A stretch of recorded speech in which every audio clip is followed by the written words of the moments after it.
Hello everyone, welcome back to my channel. आज के class में हम लोग डिस्कशन करेंगे बहुत सारे PYQs based on abbreviations. So class शुरू करने से पहले I want to inform that this channel is specially purpose for all types of competitive exams and I will cover the whole syllabus of computer science briefly. इसका जो PDF है ये भी आपको मेरे टेलीग्राम चैनल पर मिल जाएगा। I have mention my Telegram link in the description box, so please check it out. So चलिए शुरू करते हैं। And here is the first question, that is which of the following is the full form of ASCII? ASCII का full form क्या होता है? And इसका answer आपका हो जाएगा American standard code for information interchange. ये आपका काम कैसे करता है? ये आपका जो कंप्यूटर है, टेलीकम्युनिकेशन का जो इक्विपमेंट्स है और भी बहुत सारे डिवाइसेस में ये टेक्स्ट के फॉर्म में रिप्रेजेंट करता है डाटा को। So give me a second.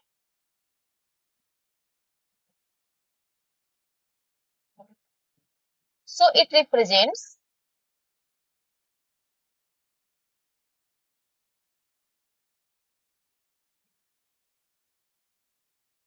the text in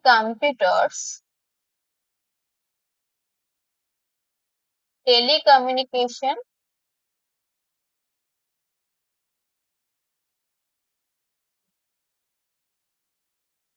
telecommunication equipments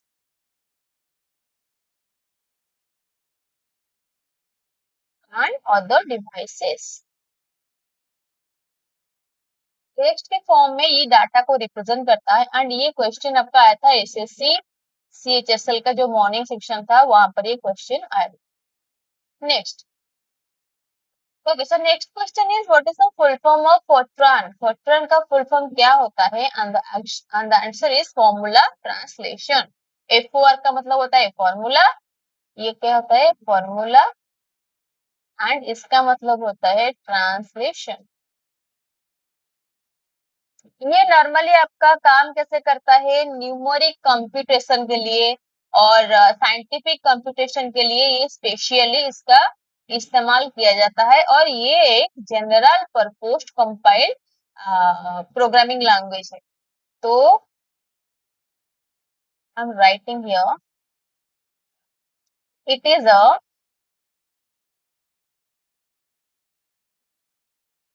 general purpose compile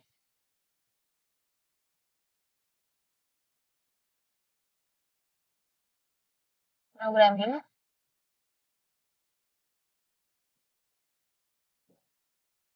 language। And ये normally it is specially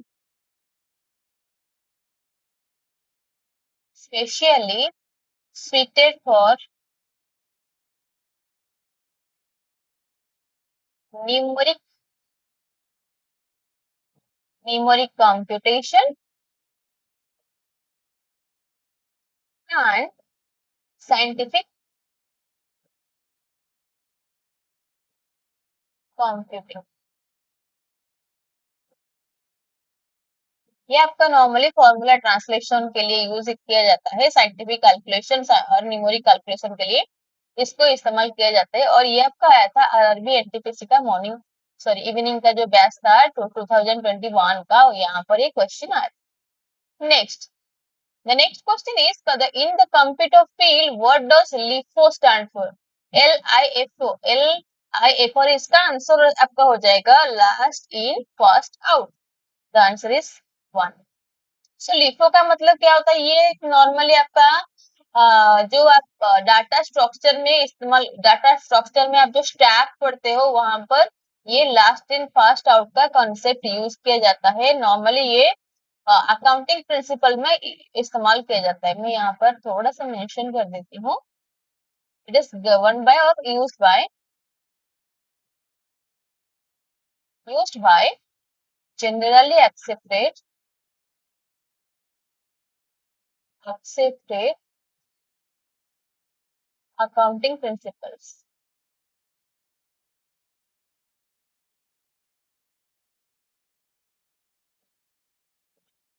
Okay. So the next question is URL stands for what? URL इसका full form क्या होता है? इसका full form होता है uniform resource locator. ये कैसे काम करता है? यूनिफॉर्म रिसोर्स लोकेटर का दो कंपोनेंट्स होता है। फर्स्ट वन इज आपका protocol identifier and the second one is resource name. Okay, so मैं एक एग्जांपल के साथ यहाँ पर लिख देती हूँ। Two component consist of two components. The first one is protocol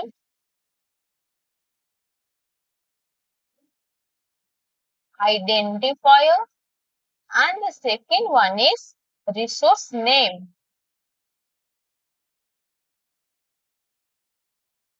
अगर मैं एक एग्जांपल दूं, मैं यहाँ पर लिख देती हूँ। सपोज एक एग्जांपल है http dot computer science .com। सो यहाँ पर जो HTTP है ये कंप्लीटली आपका आ जाएगा protocol identifier,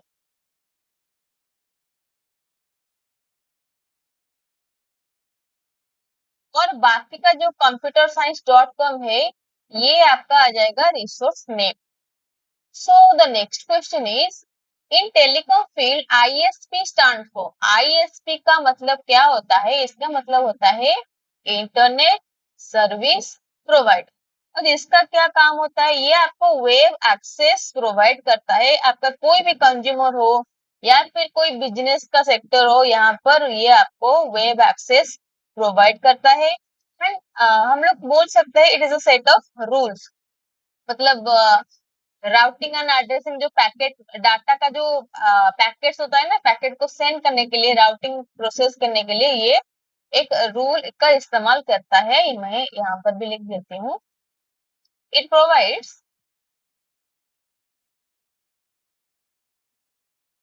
web access to consumers as well as businesses, or I can write it is a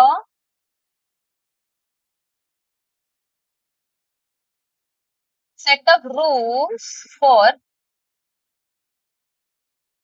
routing and addressing packets of data.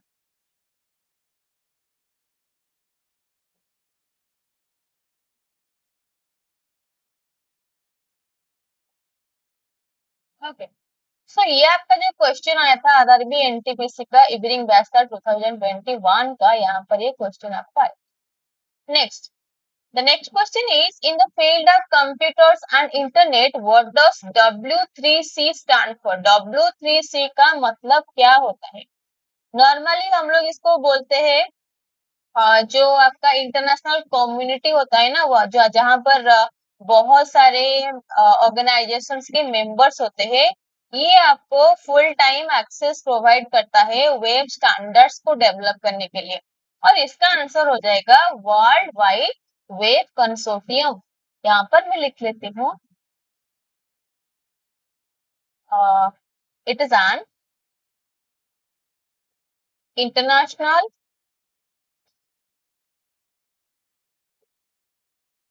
International community में members of a member organization, I can write member organization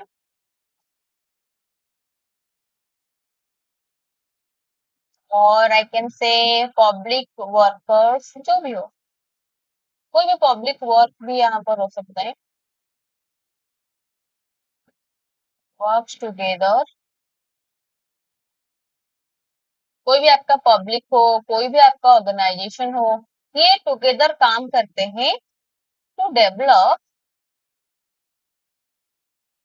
web standards.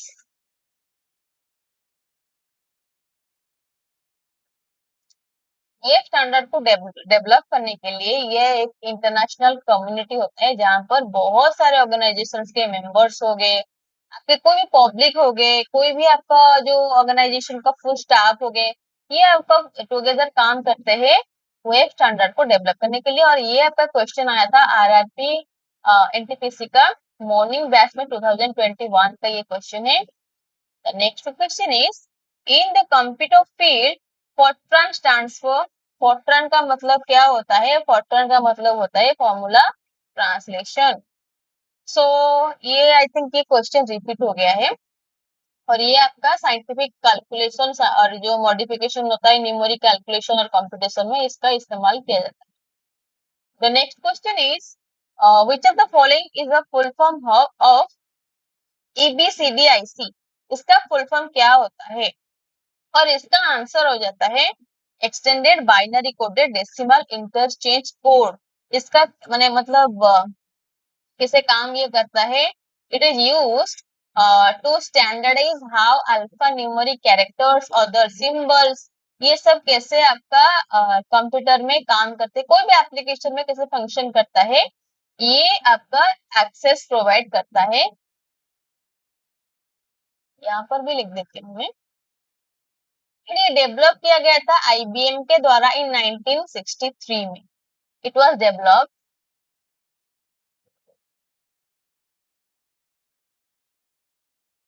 Bye IBM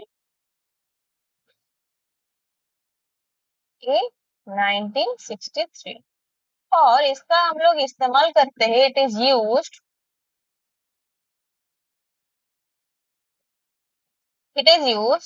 to standardise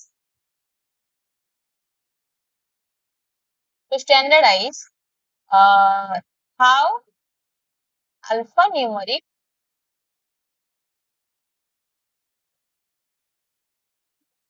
मतलब alphanumeric जो characters होते हैं ना and other symbols, कोई भी symbols हो गया and any other symbols are interpreted by computers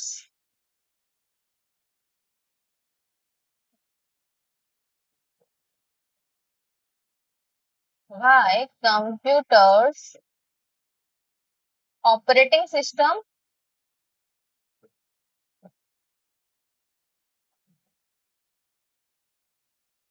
and other applications. Okay, so ये क्वेश्चन आपका आया था एसएससी एसएचएसएल का सीएचएसएल का जो क्वेश्चन आया था इवनिंग बैच था वहां पर ये क्वेश्चन आपका आया। So next, what is the full form of COBOL? COBOL का फुल फॉर्म क्या होता है? और इसका आंसर आ जाता है कॉमन बिजनेस ओरिएंटेड लैंग्वेज। और इसको हम लोग इस्तेमाल नॉर्मली इसको करते हैं कोई भी बिजनेस में, कोई भी एडमिनिस्ट्रेटिव सिस्टम में, कोई भी कंपनीज हो गया, गवर्नमेंट सेक्टर हो गया, फाइनेंस सेक्टर में नॉर्मली हम लोग इसको यूज करते हैं। ये क्या करता है, इंग्लिश वर्ड को यूज करके मतलब एक यूजर फ्रेंडली एनवायरनमेंट को क्रिएट करता है और इसको इजीली कोई भी ह्यूमन बीइंग इसको अंडरस्टैंड कर सकता है इस language. So it is normally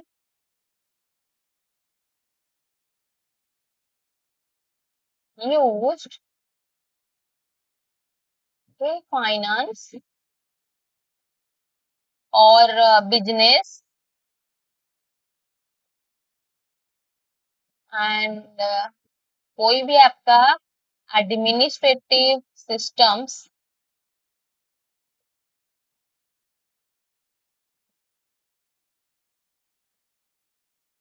and government sector में भी इसका इस्तेमाल किया जाता है। ये क्या करता है, इट यूजेस इंग्लिश लैंग्वेजेस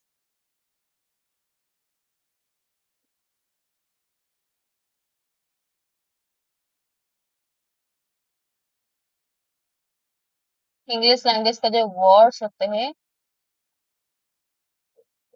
हैं इसका इस्तेमाल करता है टू मेक easier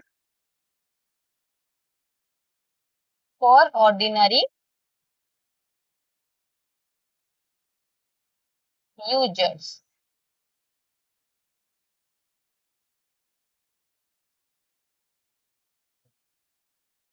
कोई भी ऑर्डिनरी यूजर इसका मतलब जो वर्ड से यूज करता है इसको समझ सकता है, इस प्रोग्रामिंग लैंग्वेज को easily.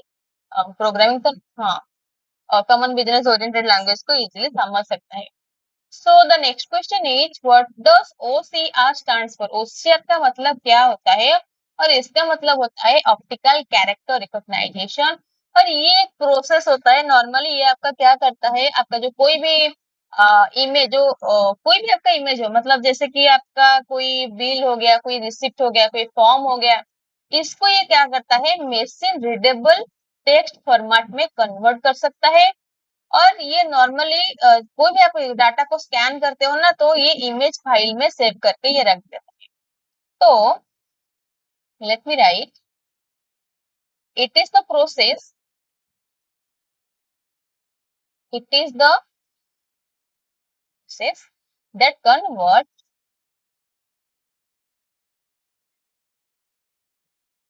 that converts an image, कोई भी इमेज को of,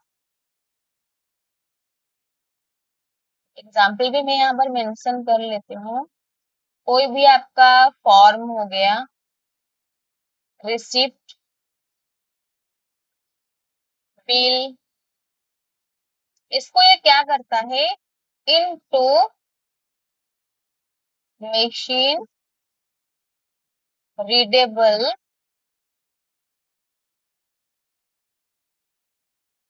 text format.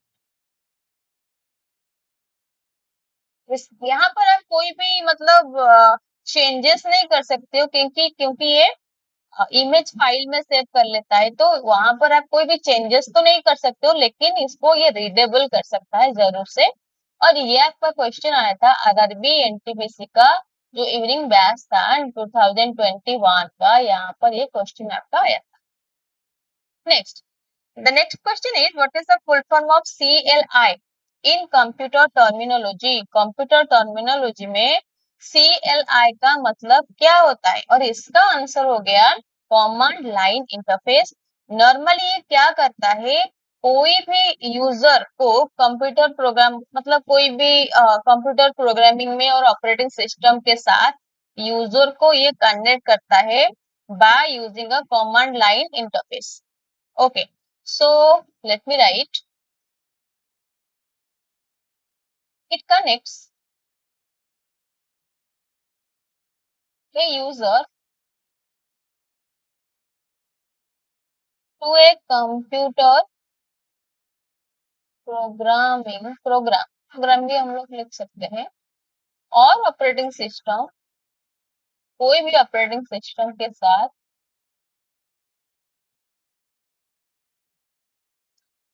By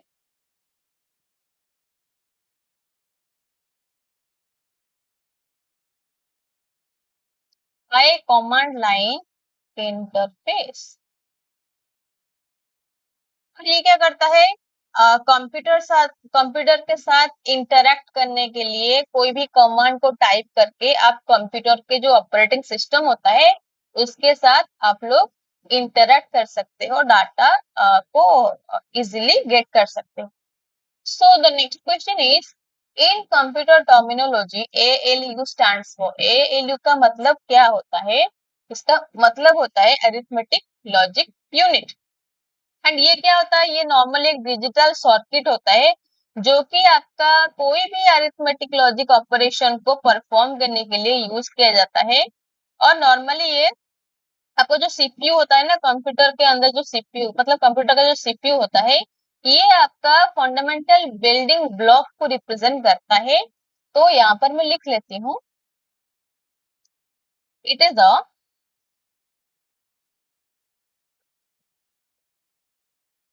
digital circuit. इसके बारे में आई have already discuss in the previous section, so you can check it out please. So it is a digital circuit used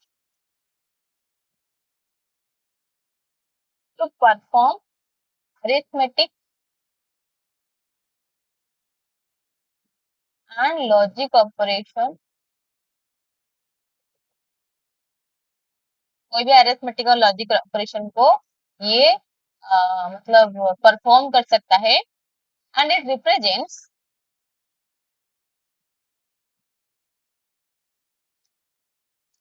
represents the fundamental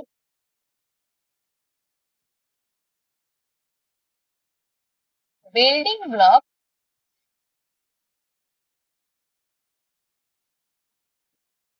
of the CPU of computer. सो ये आपका question आया था, वही RRB का NTPC का exam आया था, morning batch का था ये question. The next question is in HTTP hypertext transport protocol, P stands for, P का मतलब क्या होता है? पी का मतलब होता है प्रोटोकॉल। यहाँ पर देखो पी का मतलब होता है प्रोटोकॉल। और ये क्या काम करता है? नॉर्मली आपका जो प्रोटोकॉल होता है ये डिजाइन किया जाता है वेब ब्राउजर और वेब जो सर्वर होता है उस वहां पर कम्युनिकेशन करने के लिए प्रोटोकॉल का इस्तेमाल किया जाता है। It is design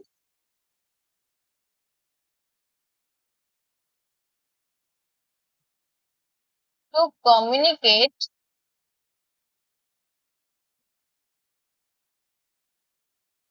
between web browsers and web servers. जहां पर आप सर्च करते हो उसको बोलते हैं वेब ब्राउजर, और जहां पर सारा के सारा डाटा स्टोर होता है उसको बोलते हैं हम लोग वेब सर्वर। और प्रोटोकॉल का क्या काम होता है? ये कम्युनिकेट करता है वेब ब्राउजर और वेब सर्वर में आपको डाटा प्रोवाइड करने के लिए। Next, the next question is what is the full form of MPEG from below. यहाँ पर जो भी ऑप्शन है वहां पर आपका एमपीईजी का फुल फॉर्म क्या होता है? नॉर्मली इसको हम लोग बोलते हैं मूविंग पिक्चर एक्सपोर्ट्स ग्रुप। इसका काम क्या होता है? इट इज एन अलायंस, ये एक अलायंस के द्वारा काम करते हैं। मतलब जो आईएसओ आईसी सॉरी आईईसी, ये यहाँ पर जो काम होता है आपका कोई भी जैसे कि हम लोग बोल सकते हैं ऑडियो हो गया, आपका वीडियो, ग्राफिक्स, और कोई भी फाइल हो गया, और कोई भी एप्लीकेशन भी हो जाता है ना, वेरियस एप्लीकेशन में ये क्या करता है? कोडिंग के द्वारा उसको कंप्रेशन करता है, कंप्रेशन का काम करता है आपका। कोई भी ऑडियो कंप्रेस करना हो, वीडियो को कंप्रेस करना हो, कोई भी ग्राफिक डिजाइन को कंप्रेस करना हो, इसको हम लोग कर सकते हैं easily moving picture export group के द्वारा। और मैं यहाँ पर भी लिख देती हूँ, it is N alliance of working groups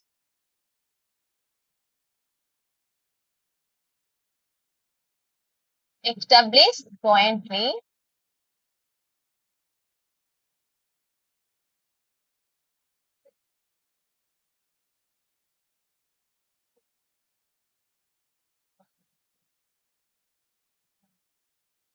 and IEC that sets standards for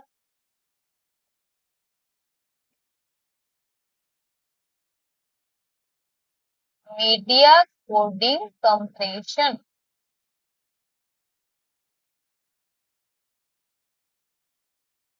जैसे कि आपका हो गया वीडियो, ऑडियो, कोई भी ग्राफिक्स, कोई भी फाइल, इसको कंप्रेस करने के लिए ये एक अलायंस काम करता है और इसका नाम होता है मूविंग पिक्चर एक्सपोर्ट ग्रुप। और ये आपको क्वेश्चन क्वेश्चन आया था आरआरबी का एनटीपीसी मॉर्निंग बैच में। Next, the next question is GUI in the context of computers stand for। GUI का मतलब क्या होता है? GUI का मतलब होता है ग्राफिकल यूजर इंटरफेस। जैसे कि आप लोग माइक्रोसॉफ्ट का जो ऑपरेटिंग सिस्टम यूज करते हो वहां पर आपको बहुत सारे आइकन्स प्रोवाइड करता है। ये आइकन्स मतलब जो ग्राफिकल फॉर्म में होता है, जैसे कि आप इजिली कनेक्ट कर सकते हो, इजिली डाटा को इजिली आप एक्सेस कर सकते हो। तो इसका काम ही वही होता है। It allows the users to interact with the electronic devices through graphical icons and audio indicators. और इसका मतलब एग्जाम्पल हो गया आपका माइक्रोसॉफ्ट ऑपरेटिंग सिस्टम। तो यहाँ पर भी मैं लिख लेती हूँ, it allows users to interact with electronic devices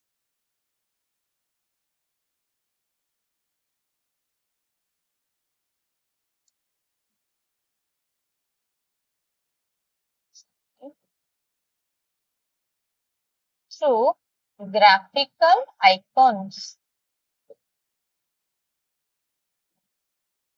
and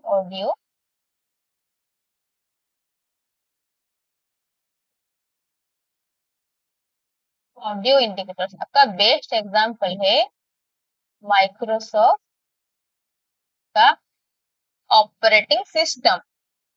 हाँ, हमारे मतलब जो यूज करते हैं हम लोग प्रोग्रामिंग लैंग्वेज में यूज कर सकते हैं। लिनक्स हो गया, आपका यूनिक्स हो गया, वहां पर आपको कोडिंग को टाइप करना पड़ता है, उसके उसके बाद ही आप लोग कोई भी डाटा को एक्सेस कर सकते हो। लेकिन माइक्रोसॉफ्ट ऑपरेटिंग सिस्टम एक ऐसा ऑपरेटिंग सिस्टम है जो कि बहुत ही ज्यादा यूजर फ्रेंडली होता है, क्योंकि ये आपको ग्राफिकल आइकॉन्स प्रोवाइड करता है और ये बहुत ही ज्यादा आई कैची होता है। इसीलिए हम लोग ज्यादा से ज्यादा माइक्रोसॉफ्ट का ही ऑपरेटिंग सिस्टम को इस्तेमाल करते हैं। Next, what does the acronym SMPS stand for? SMPS का मतलब क्या होता है? और इसका मतलब होता है स्विच मोड पावर सप्लाई। मतलब ये एक इलेक्ट्रॉनिक सप्लाई ही होता है। और ये कैसे काम करता है, कोई भी इलेक्ट्रिकल जो पावर को एफिशिएंटली प्रोवाइड करता है, मतलब कोई भी पावर का एफिशिएंटली यूज करता है, ये कन्वर्ट करता है। किसको कन्वर्ट करता है? It is an electronic supply that incorporates a switching regulator. Switching regulator के साथ ये इनकॉर्पोरेट करता है और इसको ये इलेक्ट्रिकल पावर एफिशिएंटली प्रोवाइड कर सकता है। इसका काम होता है स्विच मोड पावर सप्लाई का। तो it is N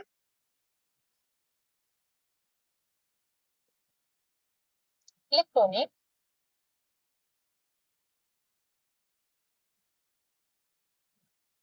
supply that incorporates a switching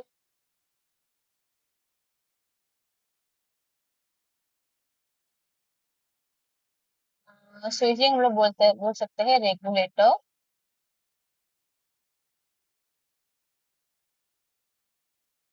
to convert electrical power efficiently. Electrical power को एफिशिएंटली कन्वर्ट करने के लिए ये क्या इस्तेमाल करता है? स्विचिंग रेगुलेटर का। नेक्स्ट, द नेक्स्ट क्वेश्चन ये जो ऑलरेडी आपका ये डेफिनेशन मतलब दिया गया है यहाँ पर। ESS is a computer based system that allows users to transform enterprise data. So ESS का फुल फॉर्म ये यहाँ पर पूछा गया है और इसका आंसर हो जाता है एग्जीक्यूटिव सपोर्ट सिस्टम। नॉर्मली ये क्या करता है? एंटरप्राइज डाटा को ट्रांसफॉर्म करता है, यूजर्स को मतलब अलाउ करता है एंटरप्राइज डाटा को ट्रांसफॉर्म करने के लिए। तो यहाँ पर इसका डेफिनेशन पूरा का पूरा दिया हुआ है क्वेश्चन पे, आपको बस इसका फुल फॉर्म याद रखना है।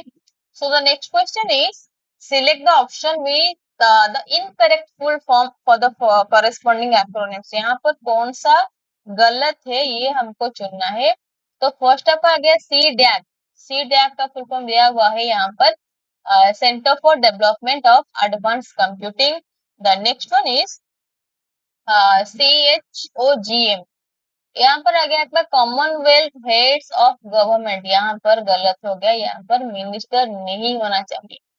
तो जो आंसर, हाँ, इसका आंसर यही होगा। Yes, CIT। CIT का बिल्कुल सही दिया हुआ है यहाँ पर। Convention on international trade off या एंडेंजर्ड स्पीसीज। और CCI का मतलब होता है कंपटीशन कमीशन ऑफ इंडिया। ये सारे का सारे ठीक है और ये आपका गलत हो गया। सो next question is what is the function of WinZip? WinZip का फुल फॉर्म क्या होता है? और इसका आंसर हो जाता है आपका ओके यार, इसका फुल फॉर्म पूछा गया है। फुल फॉर्म का अगर हम बोले, it compresses large file into smaller files, का काम ही यही होता है। कोई भी बड़ा का जो फाइल होता है, इसको ये .g फॉर्मेट में कंप्रेस करता है। थोड़ा सा मैं यहाँ पर लिख देती हूँ, इन .g format. The next question is, in transformation technology, sorry, in information technology, what does DAST stand for? DAST का मतलब क्या होता है? नॉर्मली आपको मैं बता दूं, ये एक स्टोरेज डिवाइस ही होता है, सेकेंडरी स्टोरेज डिवाइसेस मतलब होता है ये। आपका कोई भी यूनिक एड्रेस को कोई भी रिकॉर्ड का जो यूनिक एड्रेस यहाँ पर स्टोर होता है, और ये मतलब कोई भी एक डिस्क्रीट लोकेशन में ही इसको डाटा को ये रखता है, तो इसका फुल फॉर्म हो जाता है डायरेक्ट एक्सेस स्टोरेज डिवाइसेस। तो ये आपका आ जाता है, it is a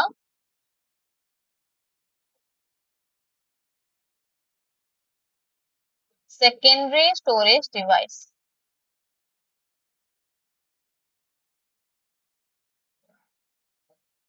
in which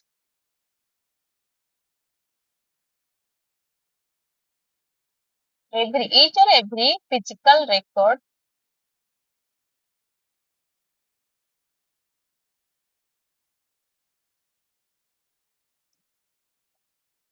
has unique address।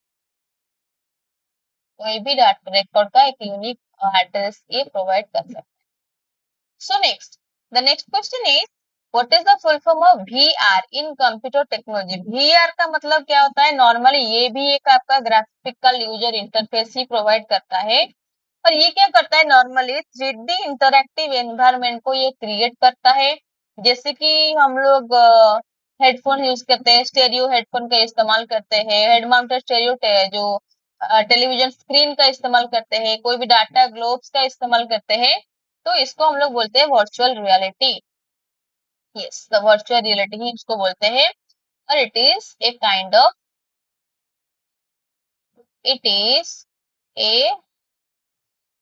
Of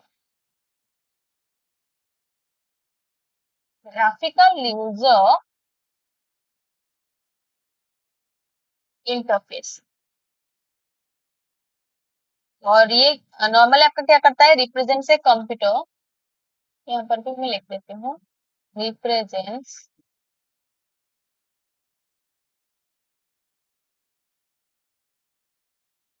computers immersive 3D interactive environment। ये 3D एनवायरनमेंट क्रिएट करता है virtual reality. Next, what does FQDN stand for? FQDN का मतलब क्या होता है? नॉर्मली ये एक मतलब कंप्लीट वेबसाइट को रिप्रेजेंट करता है। कंप्लीट वेबसाइट हो गया आपका, कोई भी सर्वर हो गया, जो भी आपका इंटरनेट पे ऑलरेडी एग्जिस्ट होता है, इसका ये एड्रेस प्रोवाइड करता है FQDN। तो इसका फुल फॉर्म हो जाता है फुल्ली क्वालिफाइड डोमेन नेम। तो यहाँ पर भी मैं इसका फंक्शन लिख लेती हूँ, it is A complete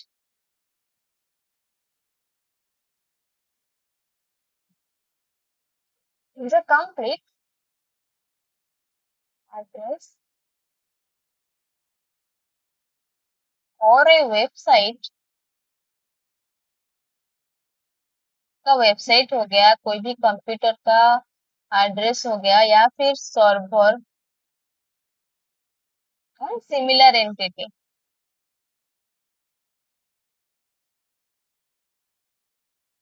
that exist on the internet, exist on internet. कोई भी अगर एंटिटी हो गया, कोई भी डाटा हो गया, वेबसाइट हो गया, सर्वर हो गया, कोई भी इसका कंप्लीट एड्रेस ही प्रोवाइड करता है FQDN, और इसका फुल फॉर्म होता है fully qualified domain name. So the next question is, the full form of BIOS, BIOS, इसका फुल फॉर्म क्या होता है? Basic input output system normally. और ये कैसे काम करता है ये भी already I have discussed in, मतलब जो लास्ट सेक्शन था वहां पर मैं डिस्कस किया था इसके बारे में। नॉर्मली ये आपका बूटिंग प्रोसेस में हेल्प करता है। कैसे करता है, कैसे काम करता है, जो स्टेप्स होता है, 7-8 स्टेप होता है यहाँ पर भी, वहां पर मैंने आई have mention it is use for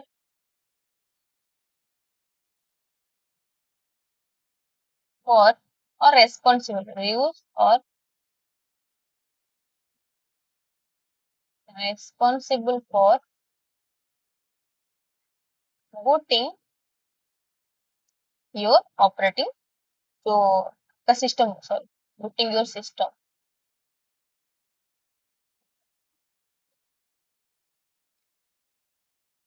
So the next question, what is the correct full form of virus? Virus का फुल फॉर्म क्या होता है? एक नॉर्मली वायरस एक क्या होता है? आपका मालवेयर होता है। मालवेयर का काम क्या होता है? आपका जो कंप्यूटर है इसको हार्म करना, डाटा को डिस्ट्रॉय करना है, यही तो काम होता है। तो नॉर्मली ये खुद ही को रिप्लिकेट करके वन से अनदर कंप्यूटर में स्प्रेड हो सकता है, एंड आपका कोई भी फाइल हो गया, का सिस्टम हो गया, इसको ये क्रैश कर सकता है, डिस्ट्रॉय कर सकता है। तो इसका फुल फॉर्म होता है vital information resource under siege. So it is a malware. Normally malware ही होता है। इट कैन रेप्लिकेट, रेप्लिकेट का मतलब डुप्लीकेट बन सकता है, खुद ही का डुप्लीकेट ये बना सकता है।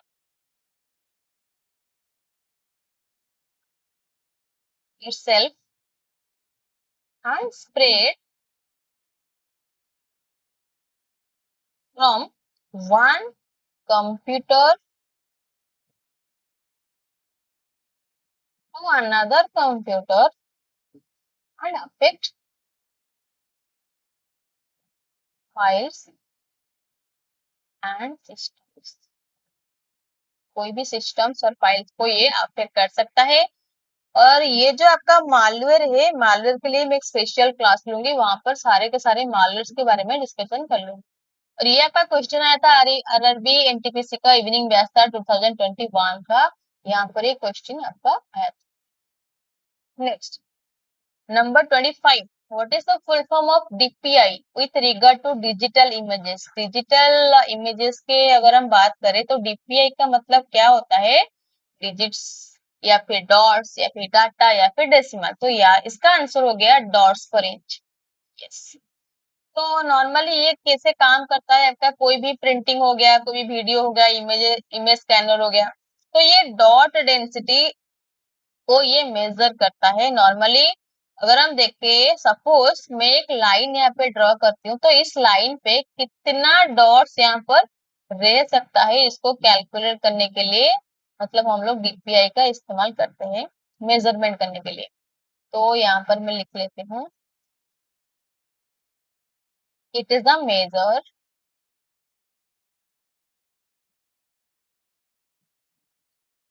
ऑफ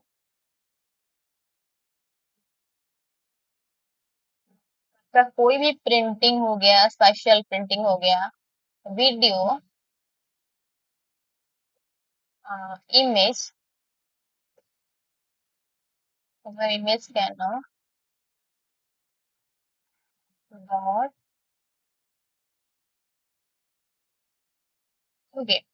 तो ये क्या करता है? डॉट, कितना डॉट होता है, एक मतलब एक लाइन अगर मैं ड्रॉ करूँ, कोई भी एक लाइन ड्रॉ करूँ, तो वहां पर कितना डॉट मतलब रह सकता है, इसको ये मेजर करता है। डीपीआई का फंक्शन होता है ये।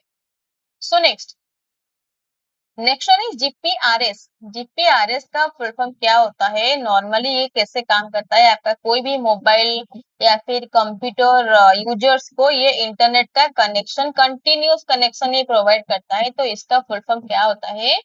General packet radio services. So यहाँ पर मैं फंक्शन भी लिख लेती हूँ, इट प्रोमिसेस और इट प्रोवाइड्स, प्रोवाइड्स लिखो या फिर प्रोमिसेस लिखो, डाटा रेट्स, इसका जो स्पीड होता है ना ये 56 kbps से 114 kbps तक ये चलता रहता है कंटिन्यूअस फॉर्म में। इन्हें कंटिन्यूअस कनेक्शन टू इंटरनेट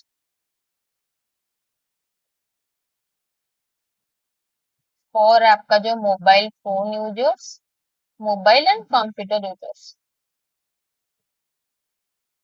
ये भी मोबाइल यूजर्स हो गया और फिर कंप्यूटर यूजर्स हो गए, वहां पर ये कंटिन्यूअस कनेक्शन प्रोवाइड करता है इंटरनेट का, GPRS. So next question is what does CDMA stand for? CDMA का मतलब क्या होता है? नॉर्मली ये कैसे काम करता है? ये भी एक चैनल एक्सेस मेथड ही होता है। आपका जो रेडियो कम्युनिकेशन टेक्नोलॉजी को ये इस्तेमाल करता है, तो इसका फुल फॉर्म हो गया कोड डिवीजन मल्टीपल एक्सेस। तो it is a channel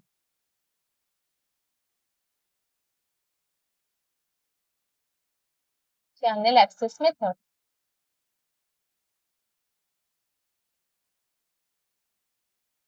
used by various radio communication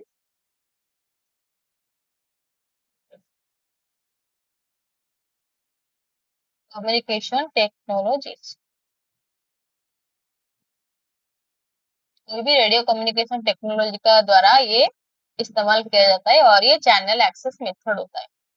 So the next question is, in the context of web pages, what does SEO stand for? SEO का मतलब क्या होता है? Normally आपका जो SEO होता है ना, ये जो वेब पेजेस होता है, कोई भी आपका सर्च इंजन में वेब पेजेस का पोजीशनिंग और विजिबिलिटी को ये इम्प्रूव करते हैं। जैसे कि आप कोई भी एक सर्च करते हो तो वहां पर बहुत सारे वेब पेजेस आपका एक मतलब one by one next to next आ जाते हैं, मतलब जिसका प्रायोरिटी, जिसको यूजर्स ज्यादा देखते होंगे वो पहले आ जाएगा, उसके बाद नेक्स्ट आ जाएगा, इसके बाद और भी बहुत सारे वेबसाइट्स प्रोवाइड हो जाते हैं आपके लिए।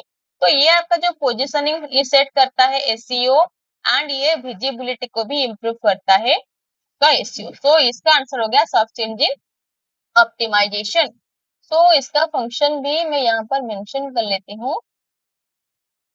It improve the visibility and position of web pages in search engines. So the next question is ENIAC, ENIAC, और the first electronic digital programmable computer device जो कि आपका 1943 में आया था। इसका क्या, इसका फुल फॉर्म पूछता है, तो इसका फुल फॉर्म क्या होता है? ENIAC का फुल फॉर्म होता है electronic numerical integrator and computer, और ये आपका पहला electronic digital programmable computer device था।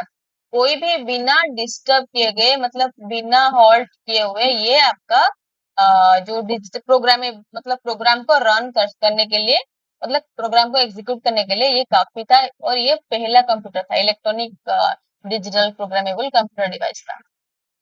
So the next question is HTTP stands for dash। HTTP का फुल फॉर्म होता है हाइपरटेक्स्ट ट्रांसफर प्रोटोकॉल, और इसका भी काम क्या होता है? ये आपका जो एप्लीकेशन लेयर होता है, ओएसआई मॉडल का जो 7 लेयर्स होते हैं, मैं जब नेटवर्किंग के बारे में पढ़ाऊंगी, मैं वहां पर सारे के सारे मॉडल्स के बारे में भी डिस्कशन करूंगी, किसका क्या फंक्शन होता है वहां पर भी मैं मेंशन कर लूंगी। तो नॉर्मली ये एप्लीकेशन लेयर का एक प्रोटोकॉल होता है, और ये क्या काम करता है? जो आपका इंफॉर्मेशन सिस्टम है कोलाबोरेट करने के लिए, मतलब डिस्ट्रीब्यूट करने के लिए, डाटा जो डिस्ट्रीब्यूट होता है इसके लिए ये काम करता है। तो यहाँ पर मैं लिख लेती हूँ, इट इज एन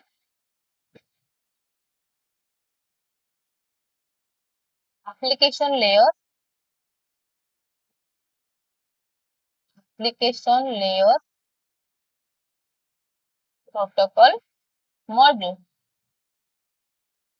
नॉर्मली इसको हम लोग यूज करते हैं कोई भी इंफॉर्मेशन सिस्टम को यूज करने के लिए। So the next question is which of the following statements is incorrect? यहाँ पर किस कोई मतलब जो भी इनकरेक्ट स्टेटमेंट है उसको हम लोग चूज करना है अभी। So the first one is Hotmail is the first free web-based email service introduced in 1995. This is absolutely correct.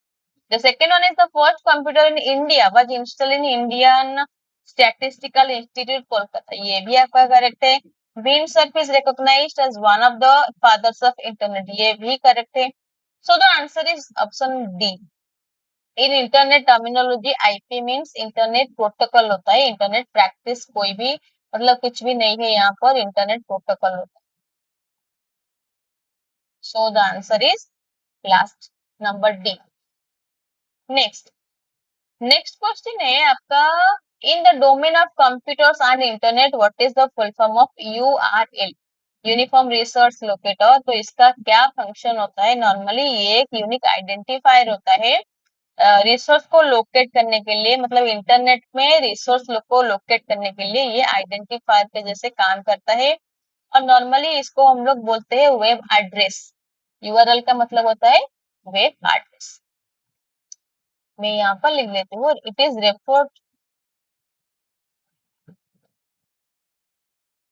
refer to as web address। और इसको यहाँ पर भी मैं और एक पॉइंट लिख लेती हूँ it is an unique identifier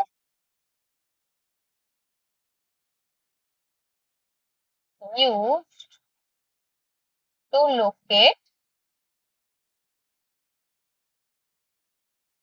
resource on internet। इसको हम लोग बोलते हैं वेब एड्रेस भी बोलते हैं और ये नॉर्मली आपका यूनिक आइडेंटिफायर होता है यूज करने के लिए इंटरनेट में इसको इस्तेमाल करते हैं हम लोग यूआरएल का।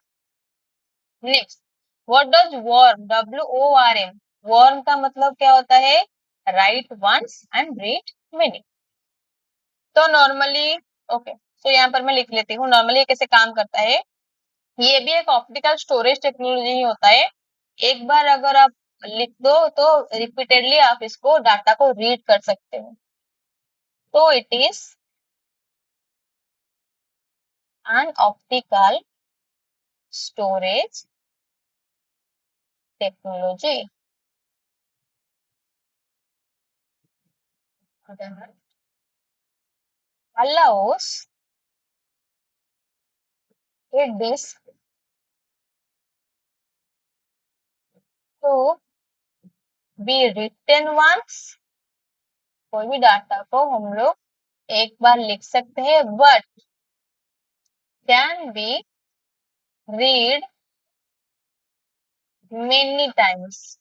बहुत सारे टाइम्स हम लोग डाटा को रीड कर सकते हैं अगर एक बार हम लोग उसको लिख लिया तो ये भी आपका एक आरआरबी एनटीपीसी का ही क्वेश्चन है और ये मॉर्निंग बैच में आया था 2021 में। So the next question is what is the full form of DOS? DOS का फुल फॉर्म क्या होता है? डॉस का मतलब क्या होता है? इसका आंसर हो गया disk operating system. Disk operating system जब मैं पढ़ाऊंगी ऑपरेटिंग सिस्टम तभी मैं इसके बारे में भी थोड़ा सा डिटेल्स में बात करूंगी।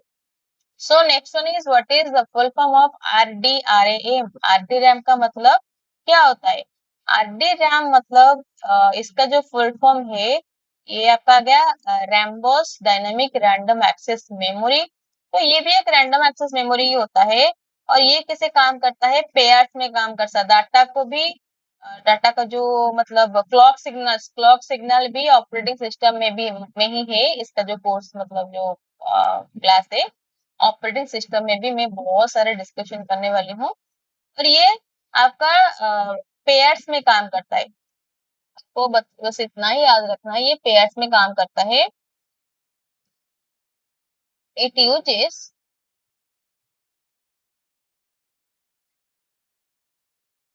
रैम्बोस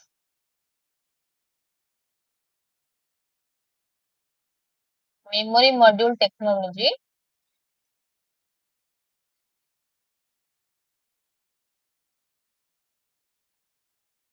which is installed in pairs में इसको इसके मतलब इंस्टॉल करके हम लोग यूज कर सकते हैं. So the next question is the correct full form of ASCII. ASCII I have already discussed. So normally ये क्या करता है, आपका आंसर हो जाएगा Indian standard code for information interchange. Yes. So इसका क्या फंक्शन होता है, नॉर्मली एक 8 बिट कोड को इस्तेमाल करके 256 कैरेक्टर्स को ये रिप्रेजेंट कर सकता है. और नॉर्मली ये इंडियन लैंग्वेज को ही रिप्रेजेंट कर सकता है और बहुत ही ज्यादा तो ये नहीं कवर कर सकता है लैंग्वेज को, और इसको इसीलिए हम लोग ऑल ओवर द वर्ल्ड इसका इस्तेमाल नहीं किया जा सकता. इट यूजेस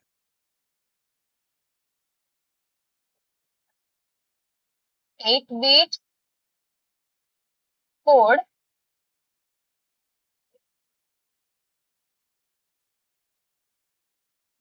ये तो ये सीआई. हाँ, ठीक है ठीक है. ये आपका 8 बिट कोड को इस्तेमाल करके and can represent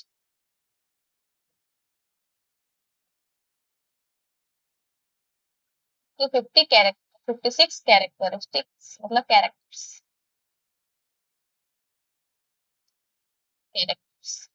Normally it covers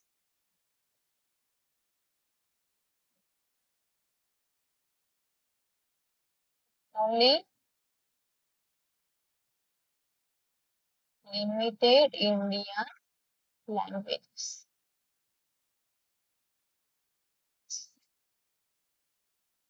Next.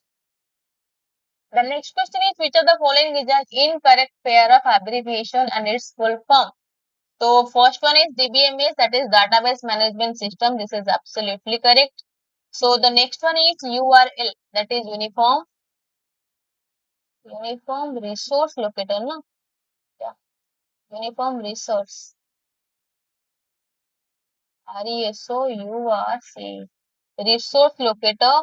The next one is random access memory, that is the primary memory. And the next one is facsimile. Yes. तो आपका आंसर हो गया यूनिफॉर्म रिसोर्स लोकेटर. अगर मैं fax के बारे में बात करूं तो ये कैसे काम करता है, कोई भी स्कैन्ड डॉक्यूमेंट को ये इलेक्ट्रॉनिकली टेलीफोनिक जो लाइन होता है इंटरनेट में ये सेंड कर सकता है. टेलीफोन लाइन का इस्तेमाल करके ये इंटरनेट में डाटा को सेंड कर सकता है. आपका कोई भी स्कैन डॉक्यूमेंट को ये सेंड कर सकता है. तो ये काम हो गया आपका फैक्स का. सो the next question is what does NIU stand for in information technology. Information technology में NIU का फुल फॉर्म क्या होता है? तो इसका आंसर हो जाएगा network interface unit. And yes, that is the correct answer.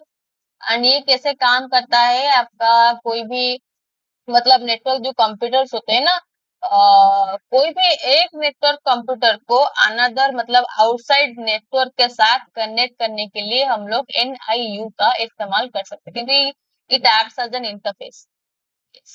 It acts as an interface. मैं यहाँ पर लिख देती हूँ. It acts as an interface to allow network the computers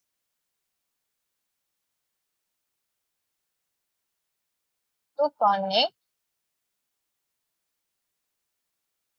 to another network outside. कोई भी आउटसाइड नेटवर्क के साथ कनेक्ट करने के लिए कोई एक नेटवर्क के साथ कनेक्शन हुआ होगा एक कंप्यूटर को दूसरे नेटवर्क के कनेक्शन में लाने के लिए हम लोग NIU का इस्तेमाल करते हैं. So the next question is in the field of computing what does VRML stand for? VRML का फुल फॉर्म क्या होता है? इसका इजी आंसर है वर्चुअल रियलिटी मार्कअप लैंग्वेज। तो नॉर्मली ये भी कैसे काम कर मतलब काम करता है, ये भी आपका 3D मतलब 3 डायमेंशनल जो आपका वेब बेस्ड मॉडल होता है, टेक्सचर हो गया, आपका कोई भी इल्यूजन हो गया, इसको ये क्रिएट कर सकता है एक प्रोग्रामिंग लैंग्वेज को इस्तेमाल करके। सो मैं यहाँ पर लिख लेती हूँ, it is N open standard programming language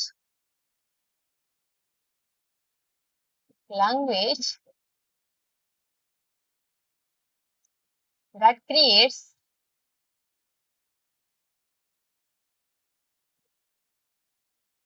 3 dimensional and web-based models,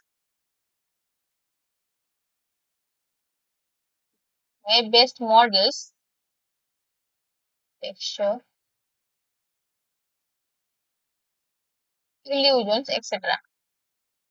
So, ये क्या करता है? वर्चुअल रियलिटी मार्कअप लैंग्वेज है। नॉर्मली ये स्टैंडर्ड प्रोग्रामिंग लैंग्वेज ही होता है और ये आपका 3D dimensional and web based model को ये प्रिपेयर कर सकता है। So the next question is computer terminology, what is the full form of RAM? RAM का full form तो बहुत ही इजी है और इसका आंसर है रैंडम एक्सेस मेमोरी। और ये एक प्राइमरी मेमोरी होता है और इसके बारे में भी I have already discussed briefly in the previous lecture.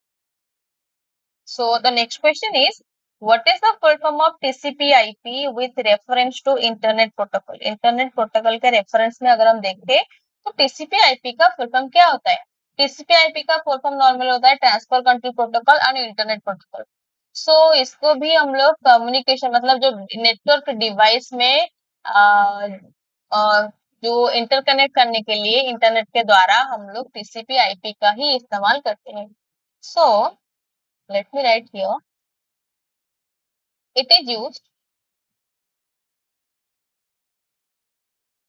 to interconnect network devices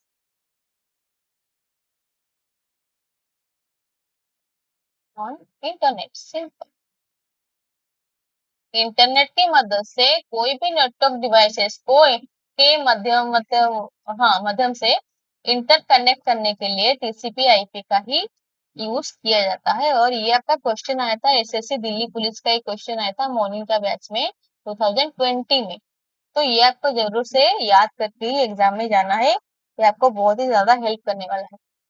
so the next question is what is the full form of ARPANET? ARPANET का फुल फॉर्म क्या होता है?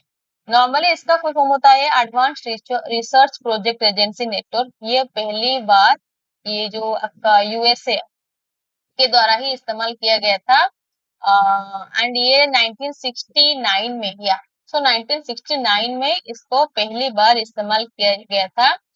कौन सी पर्पज में? एकेडमिक एंड रिसर्च पर्पज में पहली बार use किया गया। तो यहाँ पर लिख लेती हूँ, it is the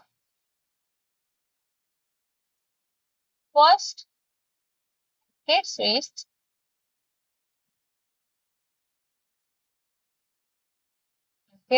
computer network sorry computer network used by USA in 1969। इसका पर्पस क्या होता है? नॉर्मली कौन सी पर्पस में यूज किया गया था? नॉर्मली एकेडमिक एंड रिसर्च के पर्पस में इसका इस्तेमाल किया गया। सो the next question is computer field OLE। OLE का मतलब क्या होता है? OLE का फुल फॉर्म क्या होता है? OLE का फुल फॉर्म होता है object linking and embedding. Yes. So normally इसको भी माइक्रोसॉफ्ट कॉर्पोरेशन के द्वारा ही इसको डेवलप किया गया था। मैं यहाँ पर लिख लेती हूँ, इट वाज डेवलप्ड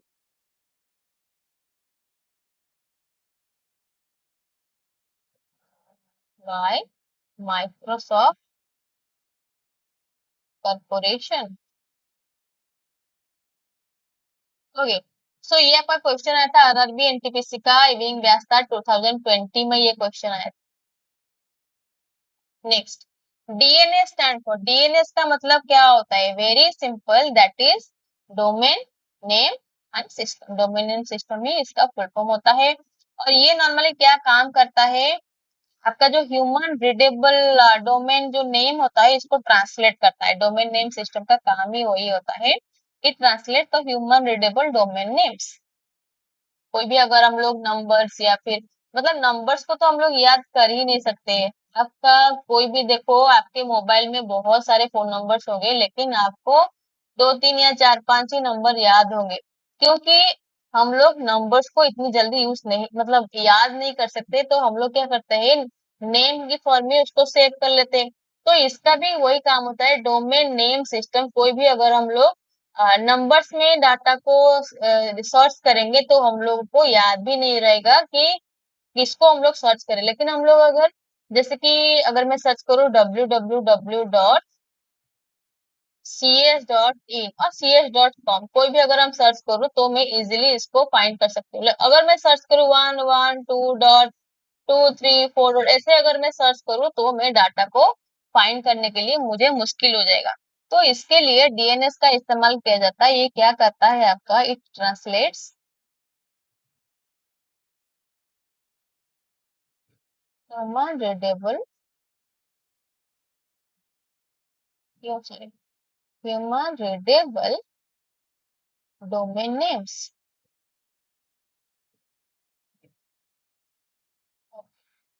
सो ये भी आपका आरआरबी का ही क्वेश्चन है, आपका आफ्टरनून बैच में ये आया था 2017 में। So the next question is what is the full form of CPU? CPU को हम लोग क्या बोलते हैं? ब्रेन ऑफ कंप्यूटर बोलते हैं। सीपीयू का फंक्शन क्या होता है? मैंने एक स्पेशल क्लास लिया हुआ है सीपीयू एंड रजिस्टर्स के बारे में, you can watch it and आपका जो भी डाउट्स होगा वहां पर ही क्लियर हो जाएगा। तो सीपीयू को नॉर्मली हम लोग बोलते हैं सेंट्रल प्रोसेसिंग यूनिट, इसको ब्रेन ऑफ कंप्यूटर भी बोला जाता है, नोन आज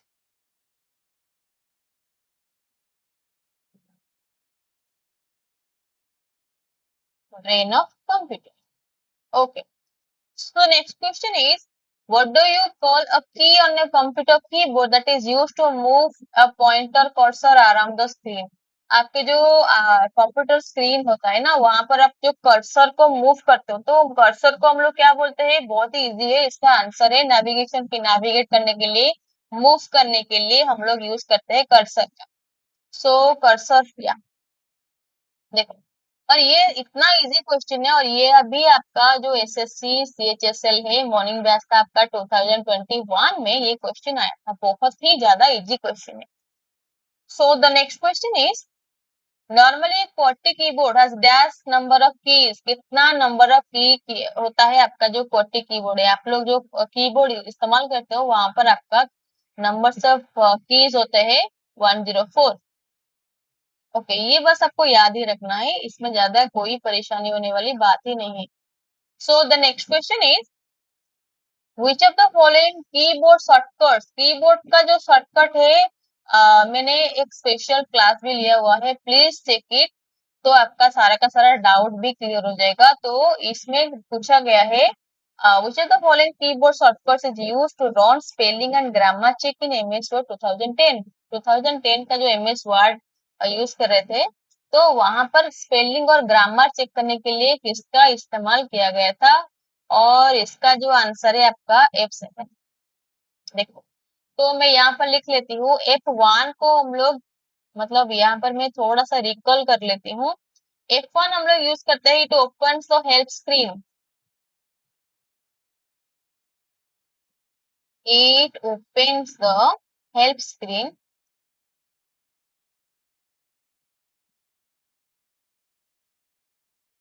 और मोस्ट ऑफ द प्रोग्राम्स, कोई भी प्रोग्राम्स में हम लोग F1 का को क्लिक करने से, मतलब F1 को दबाने से ये आपका हेल्प स्क्रीन को ओपन कर लेता है। F2 का काम क्या होता है, ये आपका फाइल, कोई भी फाइल और कोई भी सिलेक्टेड फाइल और फोल्डर को ये रीनेम कर सकता है। It रीनेम्स selected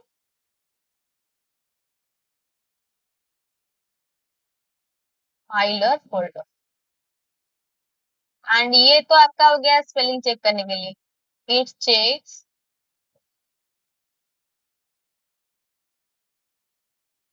spelling and grammar. Okay, तो next one is F9। F9 को हम लोग क्यों यूज करते हैं, ये नॉर्मल आपका जो MS वर्ड है, ये डॉक्यूमेंट को रिफ्रेश करने के लिए यूज किया जाता है, और आपका जो ईमेल को भी सेंड एंड रिसीव करने के लिए आउटलुक में इसको हम लोग यूज करते हैं। तो it refreshes the document in MS word and it saves and, मतलब ये तो एक हो गया। यहाँ पर थोड़ा सा इरेज कर लेती हूँ।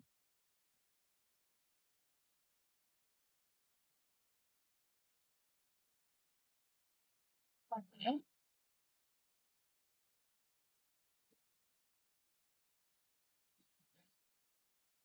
ये क्या करता है, ये यहाँ पर फुल स्टॉप दे देती हूँ मैं, उसके बाद फुल स्टॉप के बाद ये सेंड कर सकता है and receives emails in outlook. Outlook के बारे में भी I have already clearly discussed in the previous class. So the next question is, on a computer keyboard the shift and alt key, shift and alt key किसके examples होते हैं, and इसका answer हो जाएगा आपका मॉडिफायर की। तो numeric की में हम लोग जो देखते हैं 0 से 9, 0 to 9, और मॉडि फंक्शन की में अगर हम देखें तो बहुत सारे F1 to 12, और जो कर्सर मूवमेंट कीज होते हैं वो आपका जो नेविगेशन की होता है उसको हम लोग कर्सर मूवमेंट की भी बोलते हैं। लेकिन मॉडिफायर की में हम लोग शिफ्ट ऑल्ट ये सब का इस्तेमाल करते हैं। So the next question is, which of the following is not a modifier key in an IBM compatible computer? IBM compatible computer में कौन सा आपका मॉडिफायर की नहीं होता है? तो इसका आंसर हो जाएगा टैब। सो टैब के मतलब टैब को छोड़ के अगर हम बोले कंट्रोल हो गया, आपका शिफ्ट हो गया, आपका विंडोज की हो गया, ये सारे के सारे जो होते हैं ना, ये नॉर्मली क्या काम होता है, इसको हम लोग बोलते हैं हाँ, यहाँ पर मैं लिख लेती हूँ, टैबुलर की भी इसको बोलते हैं। इसको हम लोग बोलते हैं टैबुलर की ऑन ए कीबोर्ड। इसको हम लोग टैबुलर की बोलते हैं। एंड बाकी जो सारे के सारे हैं ये आपका आ जाता है मॉडिफायर की, कंट्रोल शिफ्ट विंडोज ये सारे के सारे, ये दोनों और ये आपका आ जाता है मॉडिफायर,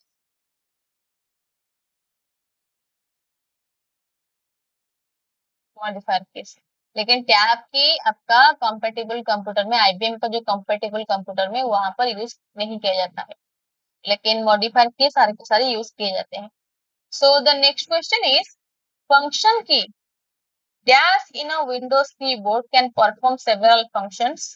कौन सा फंक्शन की आपका सेवरल फंक्शंस कर सकता है and doesn't have an assigned Windows default?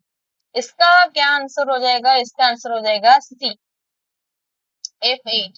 F8 में नॉर्मली आपका जो ये बहुत सारे फंक्शन कर सकता है and doesn't have an assign Windows default, कोई भी विंडोज डिफॉल्ट के द्वारा ये असाइन नहीं है, बहुत ही सारा फंक्शन कर सकता है। इसके बारे में भी I have already discuss, so please check it out. So the next question, F9 के बारे में भी तो मैंने अभी बताई हुई है, एंड F1 के बारे में भी बताई हुई है, जैसे कि मैंने बोला कि ये आपका हेड स्क्रीन को ऑन कर सकता है। F9 आपका कोई भी MS वर्ड में रिफ्रेश करने के लिए डॉक्यूमेंट को यूज किया जाता है, और आपका जो आउटलुक में ईमेल को सेंड एंड रिसीव करने के लिए यूज किया जाता है। लेकिन इसका बहुत सारे फंक्शन है, क्या क्या फंक्शन है I have already discuss, please check it out.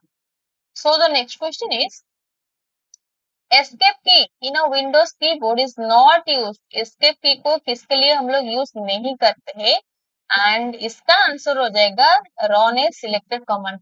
ये आपका डायलॉग बॉक्स को क्लोज करता है। नेक्स्ट आपका कमांड को कैंसिल करता है। नेक्स्ट आपका ये जो सिलेक्टेड ड्रॉप डाउन लिस्ट होता है इसको भी क्लोज करता है, लेकिन ये आपका कोई भी सिलेक्टेड कमांड को रन नहीं कर सकता है। तो इनका इनका आंसर बी हो जाएगा। सो the next question is which key on a Windows keyboard sets to full screen mode on most browsers? Full screen के लिए हम लोग किसका इस्तेमाल करते हैं? F11 का। ये तो बहुत ही ज्यादा सिंपल है। मैं यहाँ पर थोड़ा सा F10 के बारे में भी लिख लेती हूँ याद करने के लिए। It activates menu bar for open application. कोई भी आपका ओपन एप्लीकेशन में ये क्या करता है? It activates menu bar for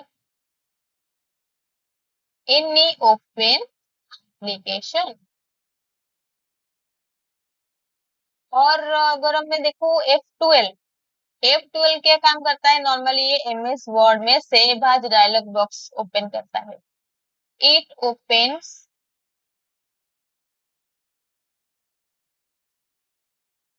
save as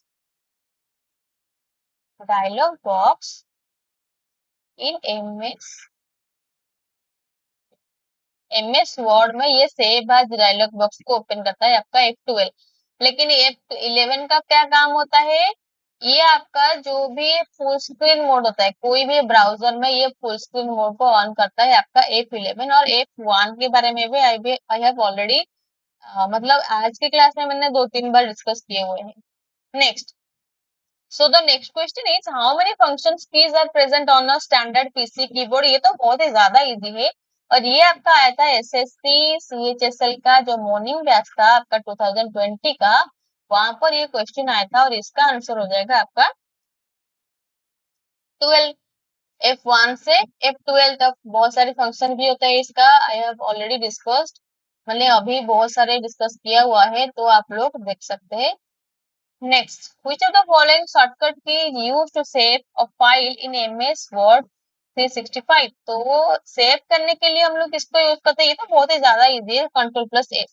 Ctrl+S को हम लोग सेव करने के लिए यूज करते हैं। सो आज के लिए बस इतना ही।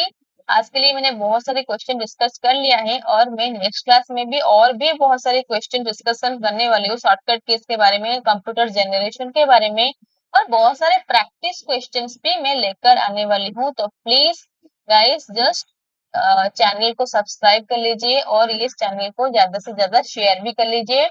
तो आज की क्लास इतने में ही हम लोग स्टॉप करते हैं। तो thank you so much and bye bye, take care.